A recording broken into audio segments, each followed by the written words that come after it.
Good morning. Thank you very much, Leka, for having me. Yeah. So first, let's understand what the tariff policy is in the context now of Trump's reciprocal tariff policy. Well, currently, what Donald Trump is trying to do is the president is trying to reduce the trade deficits on the part of America. And when you look at it, in the last 5 decades, America has been running a big trade deficit over time. Just some years ago, I think about 2023, they had a trade deficit of about $1.1 trillion. And so what the president is trying to do currently is trying to actually reduce these trade deficits. And based on the current calculation that was announced, the focus is to ensure that it equals zero as we speak currently. And that's one of the reasons why there was a metrics that they actually adopted around that to actually come to that 50% tariff hike across board. And also, is currently looking at a way to actually improve the revenue generating capacity of the United States government. And don't forget that Donald Trump is a big fan of tax cuts. And for you to actually cut tax, you have to look for other ways to generate this revenue.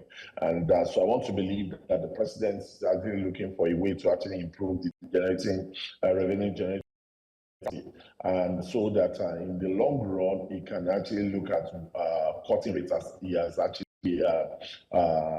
mentioned during his campaign. And also, he also wants to actually improve the competitiveness of the local manufacturing companies in the market. And because sometimes when you look at the cost of production in America, aside the efficiency they enjoy in terms of manufacturing machineries and all the things, the cost of labor is actually very high when you compare with other producing nations like China, Indonesia, Vietnam, and the like.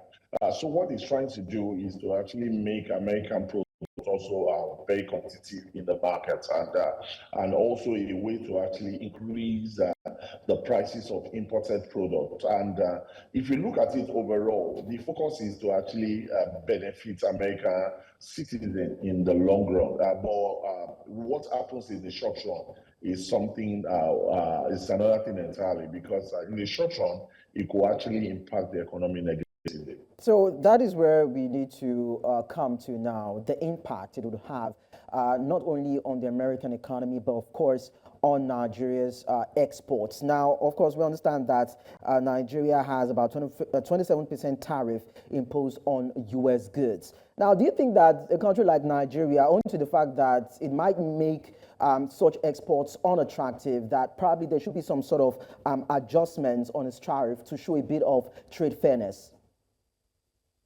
Well, I think everybody has to come to the table around this, so that it can actually be more like a win-win situation. And Nigeria has been exporting to America under the African Growth Opportunity Act, AGOA. And under that act, you actually export to America at zero tariff, and that's what Nigeria has been enjoying over time. And but now, based on the new policies, that it means that even under that agreement, you still have to pay 14% tariff. And at the end of the day, that may not be so good for Nigerians actually operating under that agreement. And the effect of this is that we will likely see drop in patronage from foreign guys into some of our exporter, because majorly what Nigeria exports to America, they are more like petroleum products. So it simply means that one of the reasons why a lot of people actually patronize Nigeria is on the basics that you actually import to export to America at zero tariff. So you actually make it cheaper, and at the same time, importers can also make a bit of margin around it. But now with this 14% increase, so it simply means that it would either thin out the margin of importer, or at the same time, the exporter will actually have to bear some losses around that. And overall, it's not so good for Nigeria, because this will actually impact our FS generating capacity.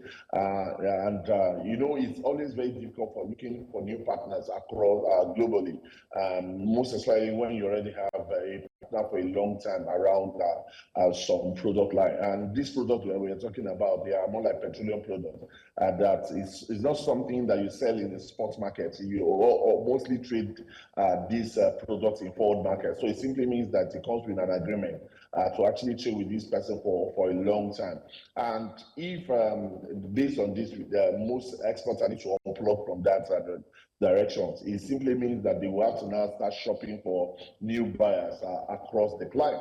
And it won't be a very good one for Nigeria. And that's one of the reasons why what happened in the Eurobond space actually happened yesterday.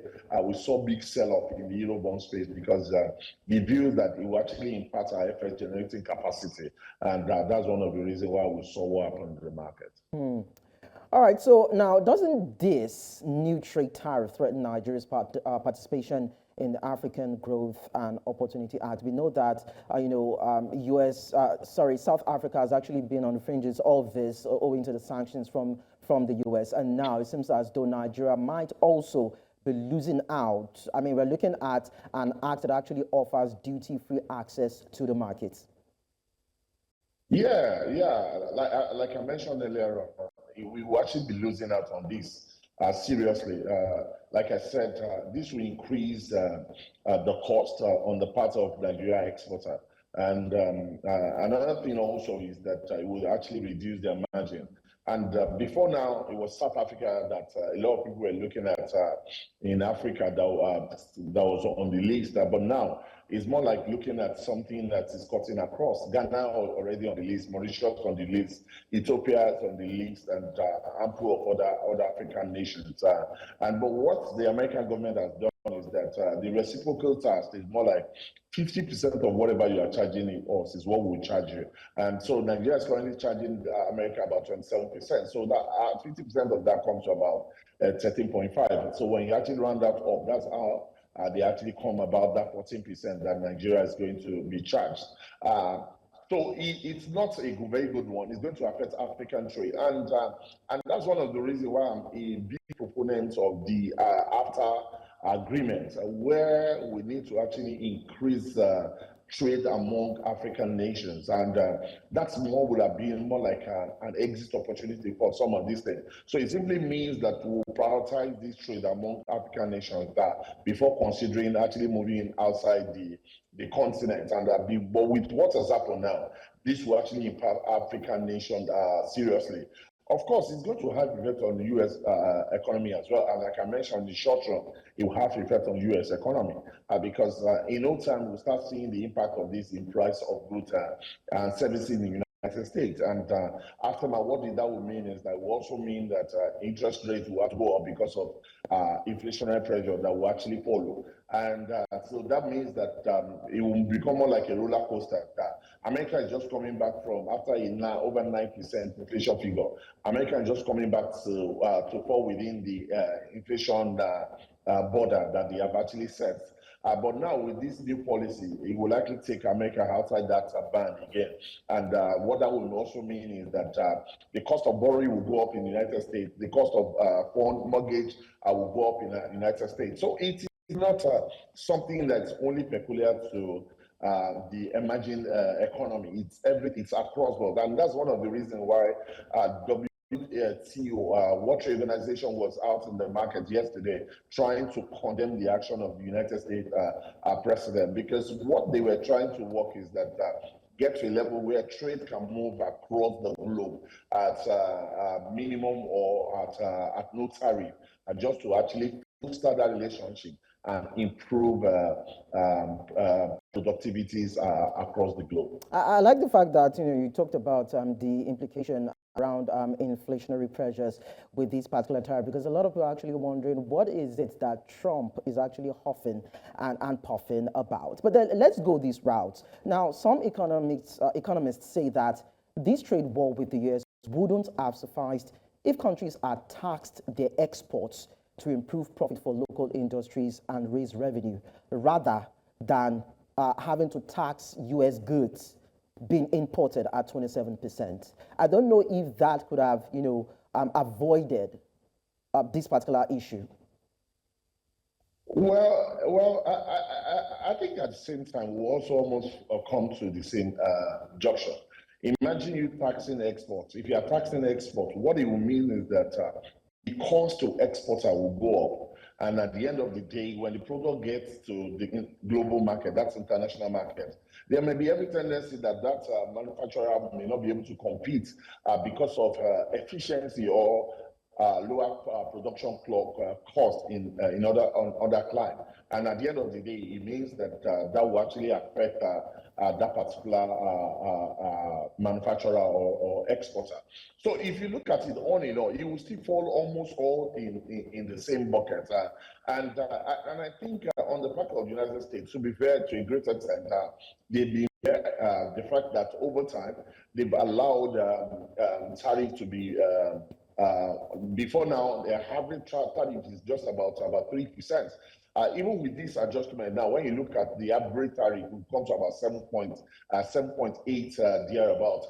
When you check everything all together, so on the part of America, it's not that what they are doing currently is totally out of place. It's just that we're looking at a time when we are looking at trying to create more like a trade opportunity across the globe.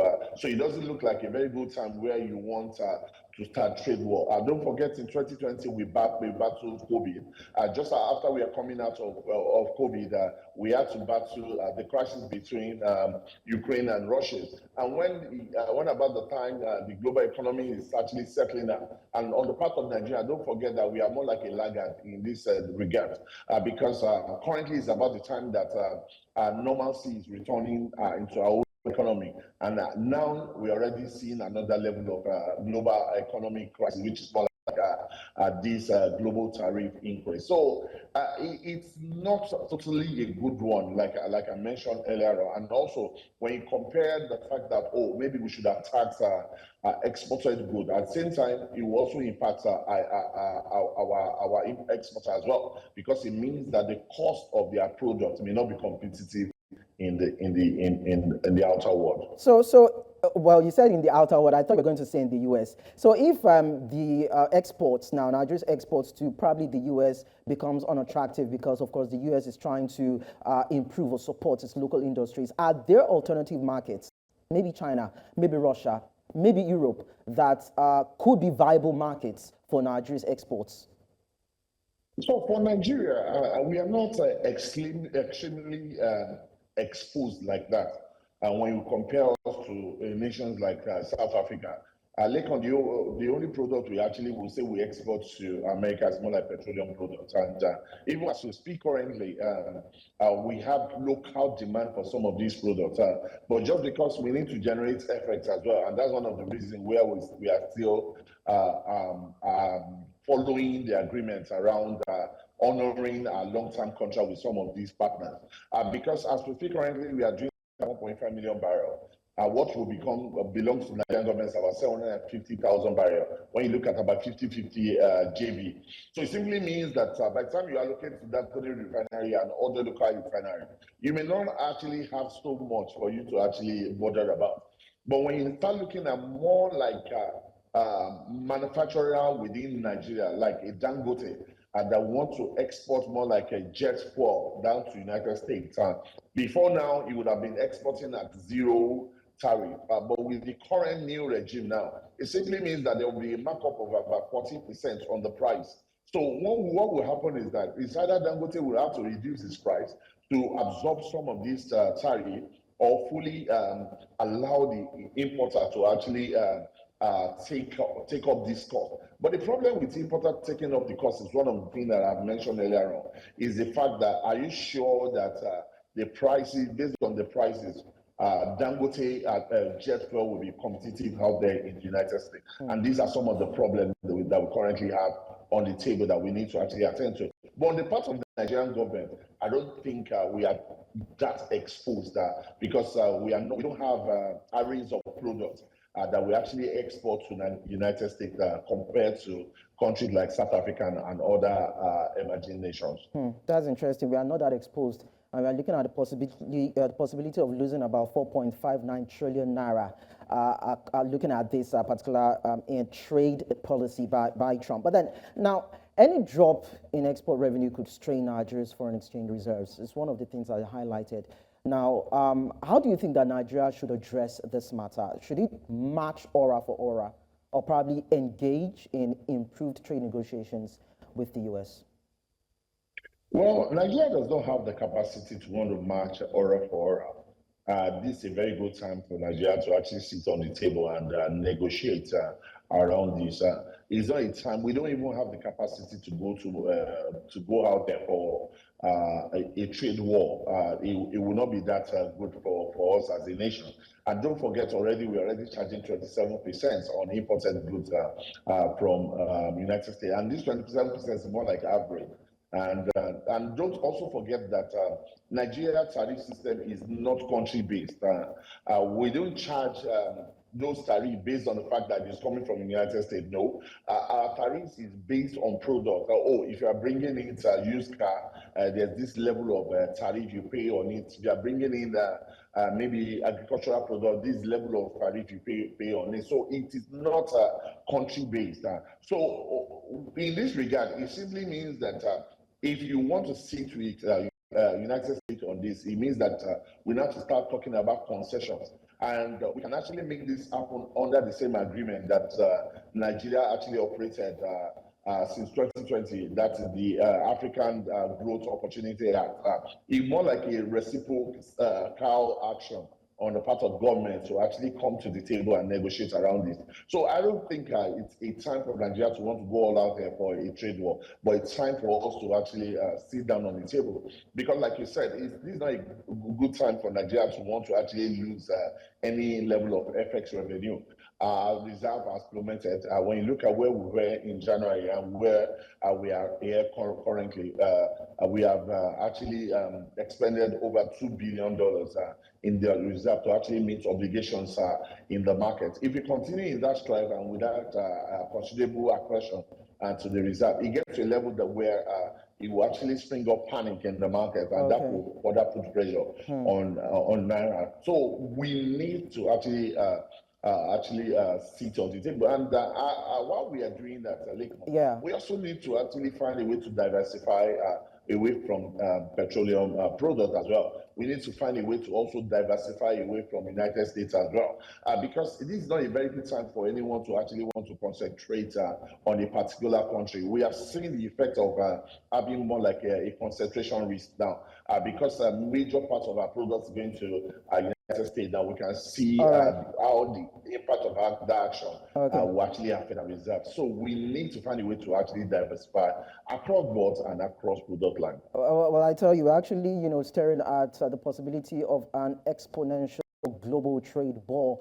It actually affects, I'm talking about the policy now, it affects 185 countries. Nigeria is part of it. I'm wondering the kind of negotiation that can help stem the possible tide of this global war that probably might be looming in the trade or in the trading space as we see it, and how probably it might benefit Nigeria overall. Oladipo Ajayi, head of fixed income and FX at Chapel Hill Denham Securities Limited.